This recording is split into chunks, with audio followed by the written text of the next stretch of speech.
অতীতের সরকারগুলির সম্পূর্ণ ভুল ব্যবস্থাপনা এবং ব্যর্থতার কারণে, সরকারগুলোর বলতে ফ্যাসিস্ট সরকার এবং জাস্ট ইমিডিয়েট পাস্ট যে গভর্নমেন্ট গিয়েছে ওদেরই মিন করতেছে মাননীয় স্পিকার। ভুল ব্যবস্থাপনা এবং ব্যর্থতার কারণে বর্তমানে হামের প্রাদুর্ভাব বৃদ্ধি পেয়েছে। দেশের সর্বশেষ হাম রুবেলার ক্যাম্পেইন 2020 সালের ডিসেম্বরে অনুষ্ঠিত হওয়ার পর দীর্ঘ 5.5 বছর যাবৎ কোনো ক্যাম্পেইন পরিচালিত হয়নি। মাননীয় স্পিকার, এখানে আপনাকে জানানোর জন্য বলতে চাই, প্রতি 4 বছর পর হাম রিবেলার এই ক্যাম্পেইনটি হওয়ার কথা ছিল প্রতি 4 বছর পর পর। মাননীয় স্পিকার, সেইটা গত 5.5 বছর যাবৎ হয় নাই, ফলে নিউবর্ন বেবি এবং লেফট আউট বেবিজের সংখ্যা অনেক বৃদ্ধি পেয়েছে, যারা এখন হামে আক্রান্ত হচ্ছে। এছাড়া টিকা ক্রয়, সংগ্রহ ও সরবরাহ ব্যবস্থাপনায় পূর্ববর্তী দুটো সরকারের অদূরদর্শী সিদ্ধান্ত ও দীর্ঘসূত্রিতার ফলে টিকার মজুতে মারাত্মক সংকট তৈরি হয়। এর পরিণতিতে দেশব্যাপী হামের টিকা সহ আরও 6 ধরনের গুরুত্বপূর্ণ টিকার অভাব দেখা দেয়, যার কারণে বহু শিশু নিয়মিত টিকাদান সেবা থেকে বঞ্চিত হয় এবং সংক্রামক রোগে আক্রান্ত হওয়ার উচ্চ ঝুঁকিতে পড়ে, যার ফলাফলে বর্তমান সংকট তৈরি হয়েছে।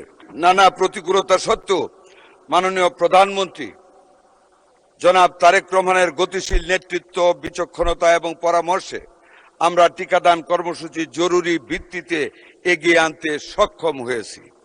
আমরা গতকাল 5 এপ্রিল থেকে হামের টিকাদান কার্যক্রম শুরু করেছি।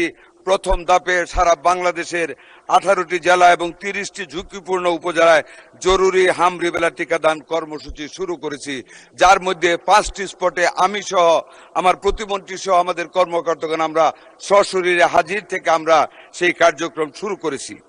এই কর্মসূচির আওতায় মাননীয় স্পিকার 6 মাস থেকে 5 বছরের কম বয়সী অর্থাৎ 59 মাস, 1 মাস কম 5 বছর সকল শিশুকে ক্রাশ প্রোগ্রাম হামের টিকা প্রদান করা হচ্ছে। প্রথম ধাপে 12 লক্ষ শিশুকে টিকার আওতায় আনার লক্ষ্য নির্ধারণ করা হয়েছে। মাননীয় স্পিকার, আমি অত্যন্ত আনন্দের সাথে বলতে চাই, আমাদের জন্য এটা একেবারে ফার্স্ট স্টার্ট। আমরা একটা ব্যর্থতা থেকে নিজেদেরকে নিয়োজিত করে মাননীয় প্রধানমন্ত্রীর অত্যন্ত বিচক্ষণ নেতৃত্বে টিকাদান কর্মসূচিটা শুরু করে আমাদের একটা সফলতা গতকাল হয়েছে।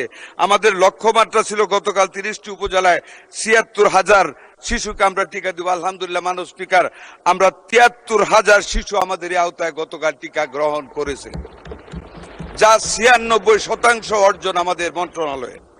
আগামী 12 এপ্রিল হতে মাননীয় স্পিকার, ঢাকা উত্তর ও দক্ষিণ সিটি কর্পোরেশন, ময়মনসিংহ এবং বরিশাল সিটি কর্পোরেশন এবং আগামী 3 মে হতে সারা দেশে অবশিষ্ট সিটি কর্পোরেশন ও জেলাগুলিতে আমরা এই জরুরি টিকাদান কর্মসূচি বাস্তবায়ন করব ইনশাআল্লাহ।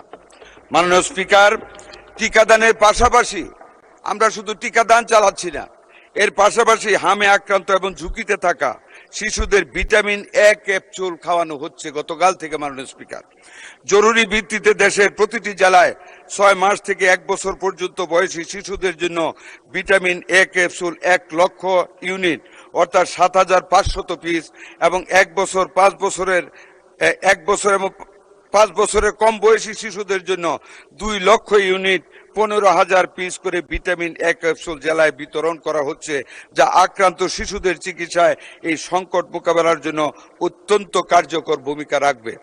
মাননীয় স্পিকার, ঝুঁকিপূর্ণ শিশুদের জন্য দেশের সকল সরকারি হাসপাতালে আইসোলেশন ওয়ার্ড, যেটা আপনি বলেছেন, আইসোলেশন ওয়ার্ডের ব্যবস্থা করা হয়েছে। আমাদের হাতে মাননীয় স্পিকার, এমন দোয়া করি না যে রোগী বাড়ুক, কিন্তু যতই বাড়ুক না কেন প্রত্যেকটি হাসপাতালে আইসোলেশন ওয়ার্ডের ব্যবস্থা করা হয়েছে।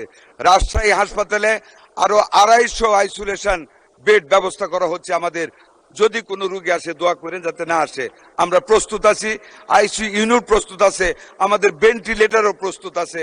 শুধু ভেন্টিলেটর না, আমাদের আইসিডিডিআর বেড, একজন ডাক্তার তাহমিদ, উনি অত্যন্ত স্বল্প খরচে, মাত্র 300 টাকা খরচে নতুন অক্সিজেন ইনফ্লো অ্যান্ড আউটফ্লোর একটা মেশিন সিস্টেম আবিষ্কার করেছে, যেটা দিয়ে যে কোনো হাসপাতালে যে কোনো সময় আমরা যে কোনো হামের রোগীকে এখন অক্সিজেন প্রবাহ দিতে পারি লাঙের ভিতরে। স্বাস্থ্যকর্মীদের সক্ষমতা বৃদ্ধির উদ্যোগ নেওয়া হয়েছে। মাঠ পর্যায়ে দায়িত্ব পালনরত সকল স্বাস্থ্যকর্মীদের এই জরুরি অবস্থায় সকল ছুটি বাতিল করা হয়েছে। মাননীয় স্পিকার, ইতিমধ্যে ঝুঁকিপূর্ণ এলাকায় নিবিড় মনিটরিং ও তদারকি বৃদ্ধি করা হচ্ছে। বর্তমান পরিস্থিতিতে জরুরি ভিত্তিতে টিকা ক্রয় কার্যক্রমের উদ্যোগ নেওয়া হয়েছে। এছাড়া উন্নয়ন সহযোগী সংস্থার হু অ্যান্ড ইউনিসেফ ইত্যাদির সাথে সমন্বয় জোরদার করা হয়েছে।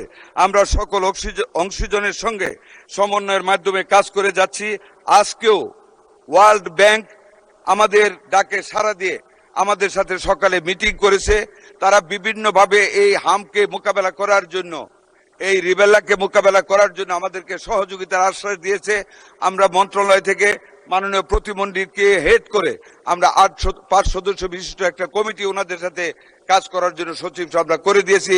আরো অনেক গ্র্যান্ট এবং এইডস এই খাতে আমরা পাবো ইনশাল্লাহ। প্রতিরোধযোগ্য রোগ থেকে সুরক্ষিত থাকে আমরা বিশ্বাস করি এই সমন্বিত ব্যাপক টিকাদান কর্মসূচির মাধ্যমে অতি দ্রুত হাম সংক্রমণ নিয়ন্ত্রণে আনা সম্ভব হবে।